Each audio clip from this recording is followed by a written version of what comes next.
Dr. Narayana Group of Institutions and iCreate Degree College 100% placement మీ భవిష్యత్తుకి మాది భరోసా. Actually కేరళలో ఉండే టైంలో ఎంగేజ్మెంట్ అయిందనమాట. అప్పుడు నేను బీటెక్ థర్డ్ ఇయర్. ఓకే, ఓ బీటెక్ థర్డ్ ఇయర్ లోనే మీకు ఎంగేజ్మెంట్. అయ్యో, ఎడ్యుకేషన్ కంప్లీట్ అవ్వక ముందే ఎంగేజ్మెంట్ అయిపోయింది. అంటే మమ్మీకి కొంచెం హెల్త్ ఇష్యూస్ ఉండడం వల్ల ఒంట్లో బాగోకపోవడం, సో వాళ్ళు ఏదో భయపడి మనం మంచిగా ఉండేటప్పుడే అమ్మాయికి పెళ్లి చేయాలి అని అప్పటి నుండి స్టార్ట్ చేశారనమాట. ఓకే, సో అలా మొదలైంది. సో మీ మ్యారేజ్ టైంకి సార్ ఎంగేజ్మెంట్ టైంకి కేరళలో ఉండేవారు, అండ్ పెళ్లి అయిన తర్వాత హైదరాబాద్ కి షిఫ్ట్ అయ్యారనమాట. ఓకే, సో కొన్ని ఇయర్స్ మీరు హైదరాబాద్ లో కూడా ఉన్నారు. 1.5 years ఉన్నాం హైదరాబాద్ లో. 1.5 years. అయ్యో, మాకు ఈ బ్యాంకాక్ పిల్ల హైదరాబాద్ లో ఉన్నప్పుడు తెలియలేదు. అవునా? లేదు, అప్పుడు అవ్వలేదు ఇంకా బ్యాంకాక్ పిల్ల. Okay okay okay. కానీ ఒక్కటి ఏంటంటే అండి, వీడియోస్ అన్ని నేను ఎక్కడి నుండి స్టార్ట్ చేయాలో కూడా తెలియట్లేదు. బ్యాంకాక్ వెళ్ళారు. సో బ్యాంకాక్ అనగానే ప్రతి ఒక్కళ్ళు ఎలా ఉంటుందంటే అది ఒక టూరిజం ప్లేస్ అనేది ఫస్ట్ థింగ్. బ్యాంకాక్ అనగానే అబ్బాయిలు ఆహా ఓహో మీరు బ్యాంకాక్ వెళ్తున్నారు అని ఒక థాట్ లోకి వెళ్ళిపోతారు. సో నిజంగా అక్కడ అమ్మాయిల్ని కూడా చాలా మంది టూర్స్ వెళ్లే వాళ్ళు అండ్ కపుల్స్ వెళ్లే వాళ్ళు కూడా చాలా రీల్స్ చేస్తూ ఉంటారు. అందరు అమ్మాయిలు లైన్ లో ఉంటే వాళ్ళ హస్బెండ్ కి ఐస్ క్లోజ్ చేసి తీసుకెళ్ళడం, అంటే ఈ కైండ్ ఆఫ్ అవేర్నెస్ అనేది ఇటు మన ఇండియా సైడ్ ఉంటుంది. బ్యాంకాక్ అనగానే ఒక థాట్. అంటే పీపుల్ ఎందుకు అలా తీసుకుంటారంటే అక్కడ ఏదైతే చూస్తారో అది మనకి ఇక్కడ ఇండియాలో కనిపించదు. ఫస్ట్ థింగ్, ఆ నైట్ లైఫ్ అనేది ఇండియాలో మనకి చాలా తక్కువ. అంటే మేబీ ఢిల్లీ అటుపక్క మనకి ఉండొచ్చేమో, ముంబై ఢిల్లీ అటుపక్క. బట్ ఇటుపక్క మన ఆంధ్ర తెలంగాణ సైడ్ అయితే నైట్ లైఫ్ అని అలాంటిది ఏది మనకి ఇక్కడ ఉండదు. బట్ అదేంటంటే ఇక్కడ నుండి వచ్చిన పీపుల్కి అక్కడ చాలా అది డిఫరెంట్గా అనిపిస్తుంది అనమాట. సో మన కల్చర్ వేరు, వాళ్ళ కల్చర్ వేరు కాబట్టి సో వీళ్ళు ఏదైనా కొంచెం డిఫరెంట్ గా ట్రై చేయాలి అని పీపుల్ చూపించాలని రకరకాలుగా ఎక్స్ప్లోర్ చేస్తుంటారు. కానీ అక్కడ నిజంగానే ఫ్యామిలీస్ కి కానీ ఫీమేల్స్ కి కానీ రెస్పెక్ట్ ఎలా ఉంటుందండి అక్కడ? చాలా బాగుంటుందండి. కానీ అది మీ వీడియోస్ ద్వారా తెలిసింది మాకు కూడా. మరి అంటే యాక్చువల్లీ నాకు తెలిసిన కంట్రీ, నేను ఇండియా నుండి దాటి అడుగు పెట్టిన కంట్రీ ఒక్కటే కంట్రీ, అది కూడా థాయిలాండ్. సో నాకు తెలిసిన మట్టుగా ఇప్పటి వరకు చాలా రెస్పెక్ట్ చేస్తారు. మన ఇండియన్స్ ని కూడా చాలా మంచిగా రెస్పెక్ట్ చేస్తారు. ఓకే, సో ఎన్ని ఇయర్స్ అవుతుంది మీరు బ్యాంకాక్ వెళ్ళి? ఆల్మోస్ట్ 9 to 10 years అయిపోతుంది. Oh my God, 9 to 10 years అయిపోతుంది. అసలు తెలియలేదు. 2016 లో 2016 పుట్టిన ఇయర్ లోనే. ఓకే ఓకే ఓకే, పాప బేబీ అప్పుడు తీసుకెళ్లారు. సో మీరు ఈ వ్లాగ్స్ అనేది ఎలా వచ్చింది థాట్? నాకు ఎడిటింగ్ అంటే చాలా ఇష్టం. ఓ, ఎడిటింగ్ చాలా ఇష్టం అనమాట. పిచ్చి పిచ్చిగా చేసేదాన్ని. బీటెక్ అయిపోయి అదే పెళ్ళైన వెంటనే ఒక ఫోన్ వచ్చింది చేతికి. అప్పటి వరకు మన చేతిలో ఫోన్ కూడా ఉండేది కాదు. ఇప్పుడు జనరేషన్ తో మారిపోయింది అనుకోండి, అదే షాక్ అవుతుంటాం అనమాట. సో చేతికి ఫోన్ రాగానే అదే అలా ఏదో ఒకటి చేయడం. సో బేసిక్గా నాకు ఎలా అంటే నన్ను నేను స్క్రీన్స్లో చూసుకోవడం ఇష్టం. ఓకే, నన్ను నేను. సో ఏదైనా మ్యూజిక్కి మన వీడియో క్లిప్ పెట్టి రకరకాలుగా ఎడిటింగ్ అనేది చేసేదాన్ని అనమాట అప్పట్లో. పెళ్లి తర్వాతే. మేము ఇక్కడ హైదరాబాద్కి వచ్చిన తర్వాత రామోజీ ఫిల్మ్ సిటీ అని ఇంకా చాలా ప్లేసెస్కి తీసుకెళ్లేవారు తిను. సో అప్పటికే మనకి ఫోన్ అనేది కొత్తగా అలవాటు. సో అందులో కెమెరా ఉంది అంటే అది ఇంకా కొత్త విషయం కదా. సో విపరీతంగా ఫొటోస్ వీడియోస్ ఫుల్గా అనమాట నిండిపోయేలా తీసేసుకునే వాళ్ళం. తీసేసుకొని అవి ఎక్కడ అప్లోడ్ చేయాలో తెలియక అదే ఎన్ని హార్డ్ డిస్క్లను పెడతాం. సో అలాగా హార్డ్ డిస్క్ లో పెట్టినవి మళ్ళీ అంత ఈజీ కాదు. ఎప్పుడైనా చూసుకోవాలి అనుకుంటే మళ్ళీ తీసి చూసుకోవడం కూడా డిఫికల్ట్. సో మేము అప్పుడు ఒక థాట్ వచ్చింది అనమాట. అది మా హస్బెండ్ ఇలా ఎందుకు యూట్యూబ్లో ఒక అకౌంట్ ఉంటుంది, దానికి నువ్వు పెట్టేయాల్సినవన్నీ పెట్టేసి ప్రైవేట్లో ఉంచేసుకుంటే సరిపోతుంది, ఎవరికి కనపడదు కూడా, మనకి మెమరీ కూడా మంచిగా సేవ్ అవుతుంది, నచ్చినప్పుడు డిలీట్ చేసుకోవచ్చు అని చెప్పి ఫస్ట్ థాట్ అది. ఓకే, ఆ పర్పస్ మీదే మేము యూట్యూబ్ ఛానల్ క్రియేట్ చేయడం జరిగింది. 9 years back. 9 years back start చేశారు. కానీ మీకు పాపులారిటీ అనేది ఎప్పటి నుండి స్టార్ట్ అయింది? నాకు 2022 అండి, 2022 2022లో. సో సడన్ గా జమ్మ. అది బ్యాంకాక్ పిల్ల ఛానల్ తో స్టార్ట్ అయింది. ఐ థింక్ ఫస్ట్ దీపావళి వీడియోనా? దీపావళి కాదు, అమ్మవారిది ఫస్ట్ నేను అమ్మవారి వీడియో. అమ్మవారి వీడియో, యా, ఏదో సమ్ డివోషనల్ వీడియోని ఫస్ట్ వీడియో. నాకు యాక్చువల్లీ అమ్మవారు అంటే చాలా ఇష్టం అన్నమాట, సెంటిమెంట్ కూడా. సో అంటే ఇది వరకు పెట్టిన ఛానల్స్ అన్ని జస్ట్ నార్మల్ ఏదో మన ఈ మెమరీ ఇష్యూస్ కోసం పెట్టింది అనమాట. బట్ ఈ బ్యాంకాక్ పిల్ల అనేది రీసెంట్ గా స్టార్ట్ చేశాను కదా 2022లో.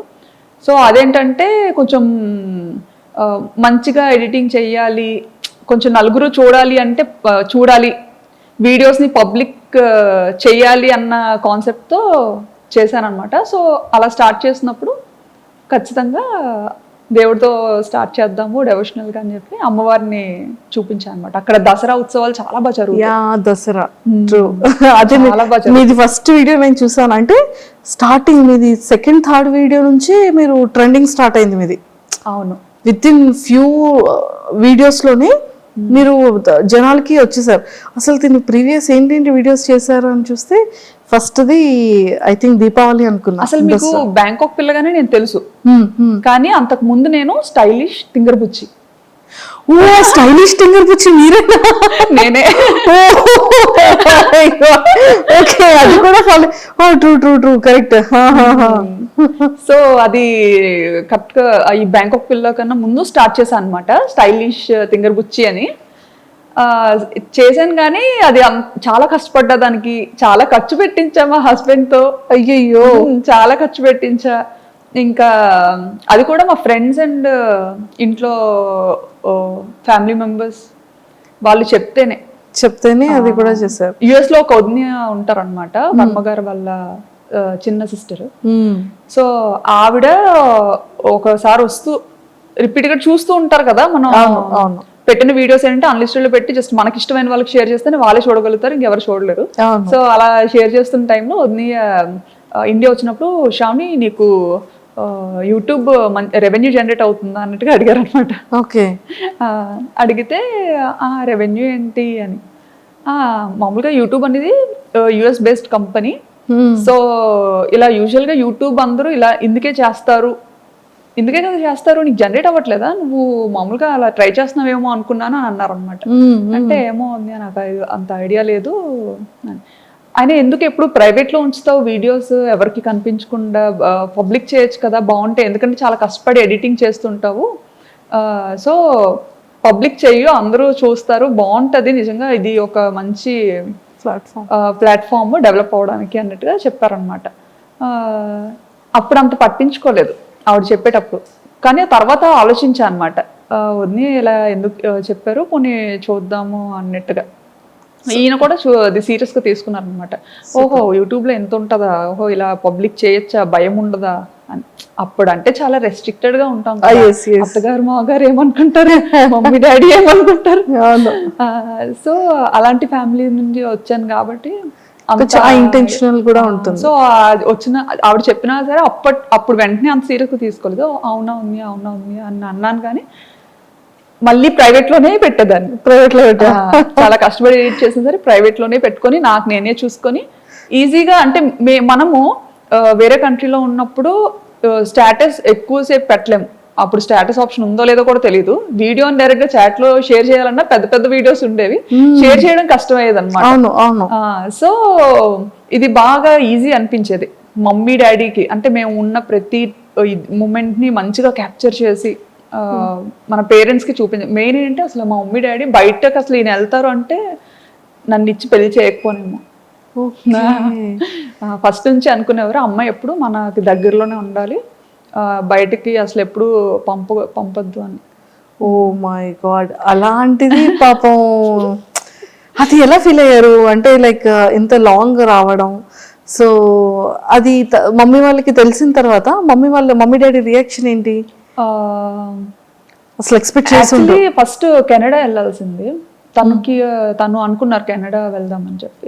కెనడా అదే టైంలో తైవాన్ నుండి వచ్చింది ఆపర్చునిటీ దానికి, అండ్ సింగపూర్, తర్వాత థాయిలాండ్. ఓకే.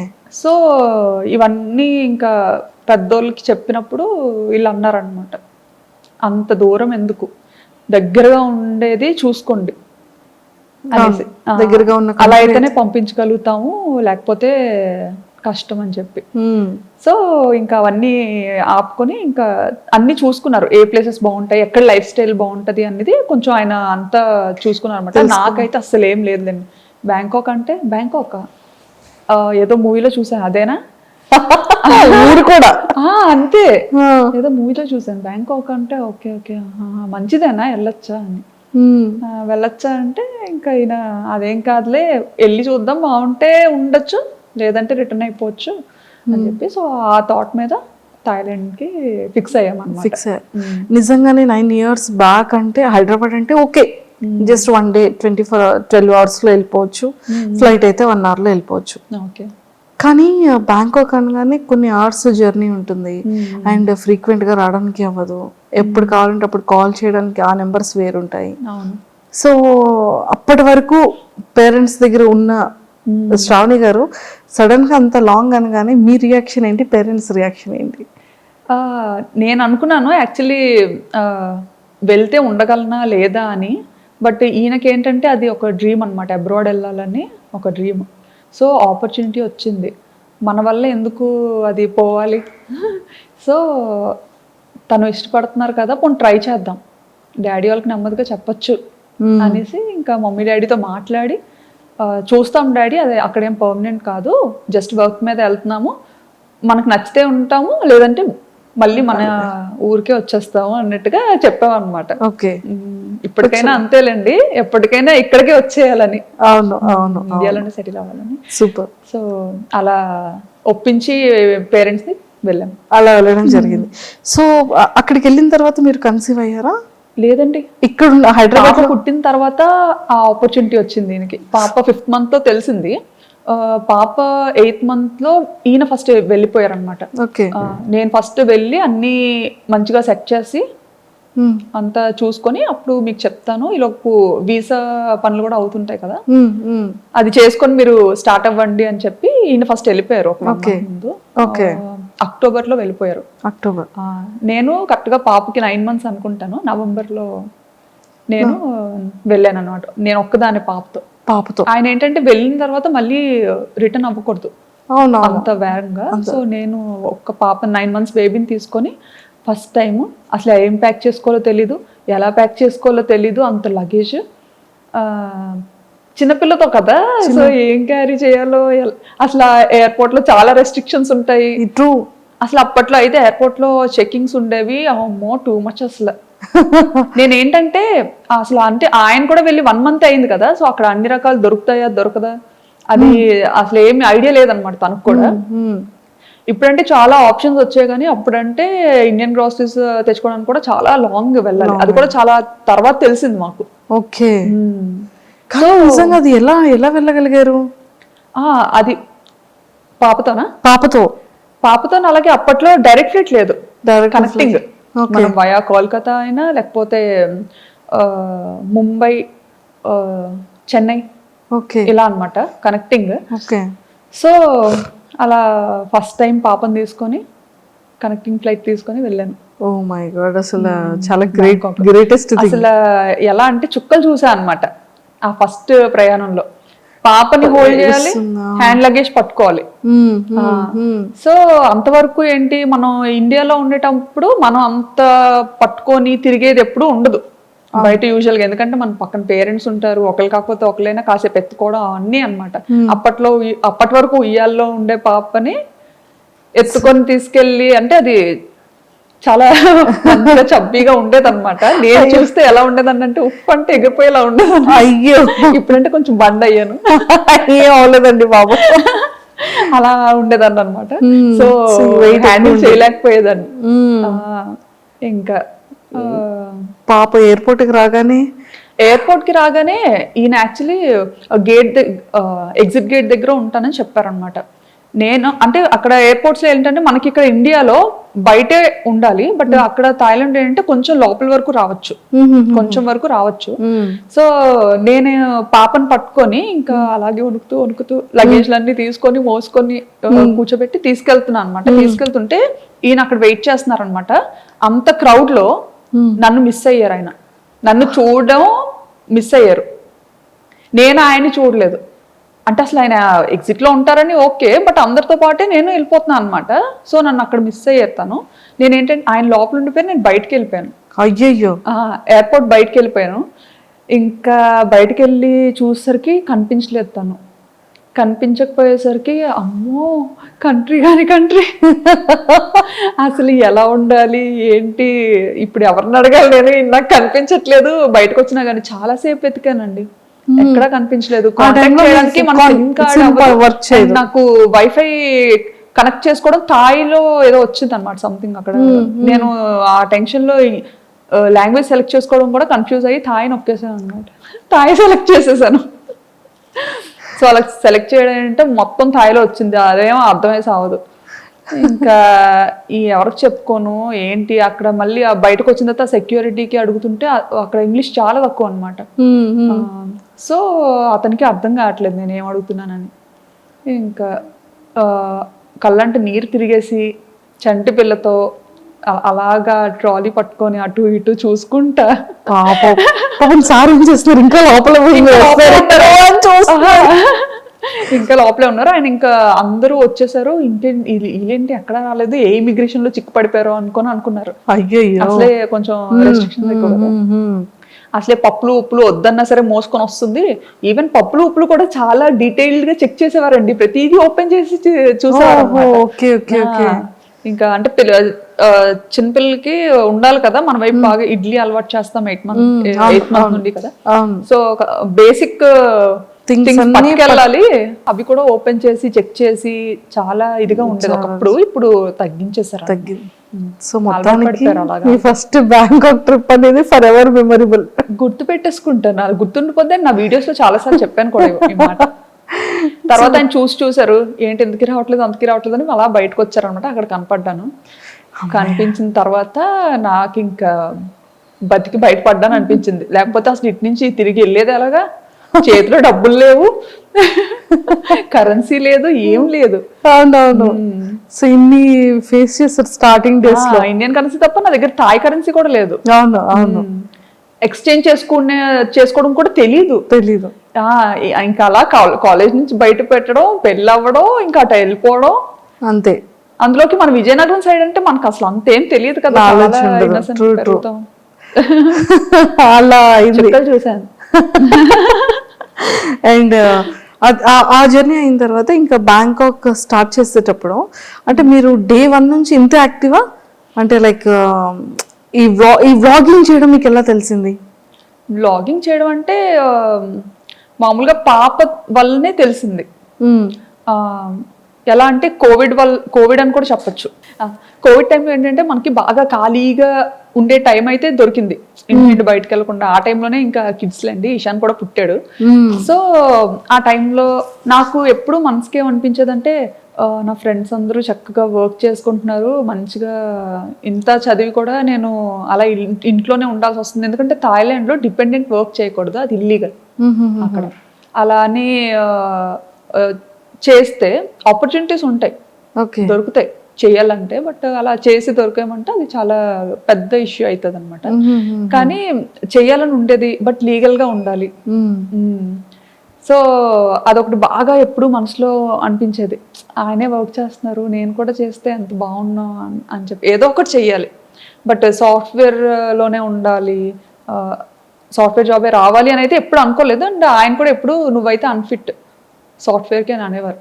ఎందుకంటే కుదుటిగా ఓ దగ్గర ఉండవు, ఓ దగ్గర కూర్చోవు. మేనేజర్ ఒక 8 గంటలు కూర్చొని వర్క్ చేయమంటే నువ్వు చెయ్యవు, నీకు నచ్చినప్పుడు సెలవు తీసుకుంటావు, అలా ఎవరు ఒప్పుకోరు, నీకు అసలు సెట్ అవ్వదు. డాడీ వాళ్ళు ఏంటంటే కొంచెం బిజినెస్ బ్యాక్గ్రౌండ్ లో ఉండి ఇది అవ్వడం, చిన్నప్పటి నుంచి కొంచెం అలా పెరగడం, నాకేంటంటే నా లైఫ్ స్టైల్ బిజినెస్ వేలో ఉండేది అంతా అలాగే ఉండేది. అంటే ఇంకా అంతా మనకు నచ్చినప్పుడే చేయాలి, మనకు నచ్చినప్పుడే ఉండాలి. అది అలవాటు అయిపోయింది అలా. అలవాటు అయిపోయింది. నాన్నగారు వాళ్ళు ఏంటి బిజినెస్? డాడీ వాళ్ళకి రెస్టారెంట్ ఉంది.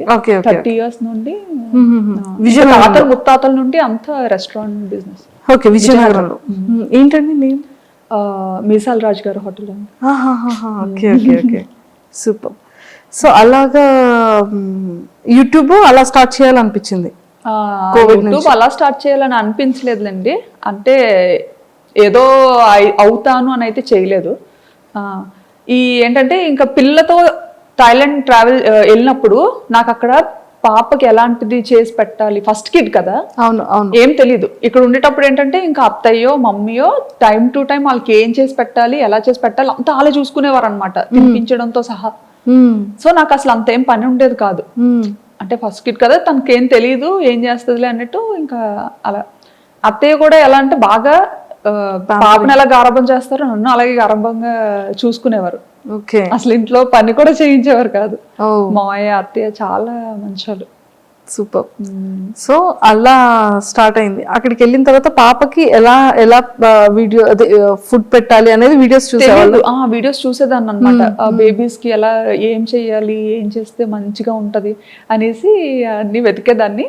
మనకి ఫీమేల్ యూట్యూబర్స్ ఉండేవారు కదా, అవునవును, చాలా మంది చేసేవారు అప్పట్లో అమ్మాయిలు, వాళ్ళవి చూసేదాన్ని అనమాట వ్లాగ్స్. అలా చూసి చాలా మంది ఆల్మోస్ట్ ఆల్ అందరినీ చూసాను.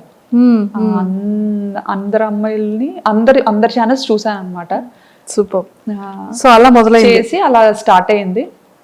ఎక్స్పెక్ట్ చేశారు ఎప్పుడైనా ఇంత ఫేమస్ అవుతారని కానీ, ఇంత మంచిగా జనాల్లోకి రీచ్ అవుతారని కానీ? అస్సలు ఎక్స్పెక్ట్ చేయలేదు, అలా అనుకోని కూడా రాలేదు. సో అలా ఫాలో అయ్యేదాన్ని, చాలా మంది ఛానల్స్ ఫాలో అయ్యి అది నాకు బాగా మంచిగా హెల్ప్ అయ్యేది కూడా. ఓకే, చక్కగా అలా ఫాలో అయ్యి అంతా చేసుకొని ఆ బుడ్డిదాన్ని నెమ్మదిగా ఏదో అలా పెంచేదాన్ని అనమాట. అప్పటికి అక్కడ థాయిలాండ్ లో ఉండలేక ఇండియాకి థాయిలాండ్ కి yearly 3 times up and down చేసేదాన్ని. అప్ అండ్ డౌన్ చేసేవాళ్ళు? అప్ అండ్ డౌన్ వెళ్ళేసరికి అంత ఫేస్ చేసిన తప్ప ధైర్యం వచ్చింది అనమాట. సర్లే వెళ్ళగలను వచ్చేయగలను ఫిక్స్ అయిపోయారు. వచ్చేస్తానని పంపించేసేవారు ఈయన అడిగిన వెంటనే కూడా. ఎందుకంటే ఏడ్చేసేదాన్ని, నేను ఇక్కడ ఉండి వెళ్ళిపోతాను. ఎందుకంటే అక్కడ ఫుడ్ నాకు నచ్చేది కాదు, అండ్ నాకు వంట రాదు. అక్కడికి వెళ్ళేసరికి నాకు వంట సరిగ్గా రాదు. అండ్ చెప్పాను కదా, ఇక్కడ వెళ్ళక ముందు 1.5 year హైదరాబాద్ లో ఉన్నా అని చెప్పి. అప్పుడు ఆ టైంలో అయితే నా వంటకి పాపం ఆయన అయ్యో ముందేనా అడిగి చేసుకున్నాను కాదు అని అనుకునేవారేమో అనుకునేదాన్ని నేను మనసులో. ఎంత అంటే ఈవెన్ సాంబార్ అయితే శనగపప్పుతో చేశాను అనమాట. శనగపప్పుతో సాంబార్ చేస్తారు కదా, కందిపప్పుతో చేస్తారు. అది చేసుకొని నేను తిన్నానా అంటే నేను తినలేదు, చుట్టుపక్కల అందరికి కూడా పంచాను, వెనక ఆంటీకి, కింద ఆంటీకి, అందరికి. పాపం, ఇంకో రోజు ఎప్పుడు అడగలేదు. ఇంకా అది కూడా ఇంత చేశాను అనమాట.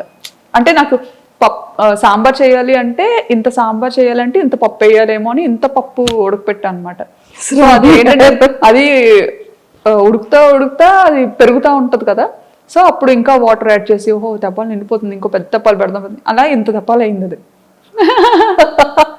అది పిక్స్ పంపించారు ఇంటికి సాంబార్ చేశాను?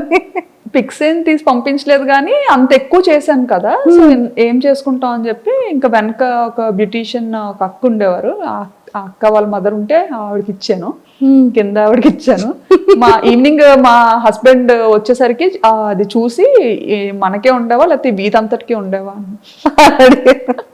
పాపం తిన్నారా వర్మ గారు? పాపం ఏదైనా తినేస్తారండి, నీళ్ళన్నం పెట్టినా తినేస్తారు. అస్సలు ఇది ఉండాలి అది ఉండాలి అని ఏం లేదు. నా గురించి తెలుసు కదా, తెలుసు ఏం ఎక్స్పెక్ట్ చేస్తాను. సూపర్. సో ఎప్పుడు మీకు ఫేమ్ రావడం వచ్చింది? ఏ వీడియోతో వచ్చింది? ఏ వీడియో నుంచి మీరు ఓ మై గాడ్ అసలు ఏంటి ఇంతమంది పింక్ చేస్తున్నారు, ఇంత బాగా వీడియో వెళ్తుందా అని అనిపించే మూమెంట్స్ ఏంటి? నాకు ఫస్ట్ వీడియో వైరల్ అయింది బ్యాంకాక్ లో టుక్ వీడియో. ఈవెన్ ఆ వీడియోలో నేను కనిపించలేదు కూడా. సో వాయిస్ మాత్రమే, ఓన్లీ వాయిస్. ఆ వీడియోలో నేను అసలు కనిపించను. అది కూడా ఎప్పుడో మార్కెట్ కి వెళ్ళాను, లోకల్ ఫ్రెష్ మార్కెట్స్ ఉంటాయి కదా, మార్కెట్ కి వెళ్ళినప్పుడు సరదాగా అలా షూట్ చేశాను. నాకు ఏంటంటే అదొక ఉండేదన్నమాట, అదొక హ్యాబిట్ లో ఉండేది. ఏదైనా డిఫరెంట్ గా కనిపించిందంటే ఖచ్చితంగా అది క్యాప్చర్ చేసేయాలి అన్నది. సో షూట్ చేసుకున్నాను, అది ఉంది, అది ఎడిట్ చేసి పెట్టాను. అది బాగా సడన్ గా వైరల్ అయిపోయింది అనమాట. అది అసలు ఒక ఆటోని అమ్మో ఇంతలా చూస్తారా, అది కూడా మన ఇండియాలో ఉన్న ఆటో లాగా కొంచెం డిఫరెంట్ గా ఉంటది. ఫస్ట్ టైం మీరు బజార్కి వెళ్తూ ఆటోలో కూర్చుంటూ నేను బస్ లో ఉంటూ ఒక ఆటోని షూట్ చేశాను. అప్పుడు నేను బస్ లో ఇంటికి వెళ్తున్నాను, షాపింగ్ అంతా అయిపోయి, సో ఇది ఆటో చాలా బాగుంది కదా అని షూట్ చేశాను అనమాట. అది వైరల్ అయింది. అండ్ అలానే మార్కెట్కి వెళ్తూ అక్కడ కూడా ఏంటిది మన ఇండియాలో ఉంటాయి కదా పాములు, ఇది కప్పలు, రకరకాలు అవన్నీ చూసి నాకు అసలు చికెన్ ఫిష్ మామూలుగా అయితే ముక్క లేకపోతే ముద్ద దిగదు నాకు. రెస్టారెంట్ నుండి వచ్చాను కదా హోటల్, సో ముక్క లేకపోతే ముద్ద దిగదు. సో అక్కడికి వెళ్ళిన తర్వాత నాకు వంట రాదు, ఏం చేయాలో తెలీదు. ఈ మార్కెట్ కి వెళ్తే ఏమో ఈ చికెన్ దగ్గరే ఇవి పాములు ఉండేవి, ఫిష్ దగ్గరే కప్పలు ఉండేవి, ఇంకా అన్ని రకాలు అనమాట, ఎలకలు అన్ని. సో అవన్నీ చూసిన తర్వాత ఇవి కూడా తినబుద్ధి వేసేది కదా అసలు. చచ్చిపోతానేమో, అమ్మో రెండు కలిపి రెండు ఒక దగ్గర కొడతారేమో అని భయం వేసేది చాలా. ఓకే, సో అలా మరి వంట ఎప్పటి నుంచి నేర్చుకోవడానికి స్టార్ట్ చేశారు? వచ్చేసింది అలాగా, పడ్డాను కాబట్టి ఇంకా ఆటోమేటిక్ గా వచ్చేసింది. చచ్చిపోతాను తినకపోతే, ఇంకా వంట నేర్చుకోకపోతే ఇంకా చచ్చిపోతాను. అండ్ మన పేరెంట్స్ అక్కడికి వచ్చి వండే ఇది లేదు, వీళ్ళు రారు, సరదాకు కూడా రారు. ఎప్పుడైనా వచ్చినా సరే ఎంత బేగ పారిపోద్దామా అని చూస్తారనమాట. వాళ్ళకి పాప అక్కడ అలవాటు అయిపోయింది కదా, ఇండియా అలవాటు. సో టెంపుల్స్ అంటారు అనమాట. వచ్చినా సరే అన్ని టెంపుల్. యాక్చువల్లీ మన ఇండియాలో ప్రతి మంత్ కు ఒక ఇది ఉంటది, శ్రావణ మాసం, కార్తీక మాసం. అవును, బాగా చేస్తారు. అందులోకి మా మమ్మీ వారాలు ఎక్కువ చేస్తారు, నన్ను చేయమంటారు, నేను చేయను. నేను 365 రోజులు తినేస్తాను. ఎప్పుడైనా నేను తినకూడదు అనుకుంటే మానేస్తాను, అంతే అంతే. రూల్, మన రూల్. అది పెళ్ళైన తర్వాతే అలాగా, పెళ్ళైన తర్వాత అలా స్టార్ట్ అయింది. మా మమ్మీ మామూలుగా తిన్నించేవారు కాదు. మనకి ఇక్కడ యూజువల్ గా తినకూడదు కాదు, తినరు కొన్ని డేస్. సో ఆ టైంలో తిన్నించేవారు కాదు. కానీ పెళ్ళైన తర్వాత మాత్రం బ్రేక్ చేశారు అత్తయ్య అన్ని అన్నమాట. మా మమ్మీ ఇంకా చాలా రెస్ట్రిక్టెడ్ గా ఉండేవారు చాలా విషయాల్లో. మా అత్తగారు మాత్రం అన్ని, మమ్మీకి చెప్పదులే అమ్మా, ఇలా ఇలా ఉండు, ఏం కాదులే, మమ్మీ అడిగితే లేదు బానే ఉందని చెప్తాను అని బాగా నాకు సపోర్టివ్ గా ఉండేవారు.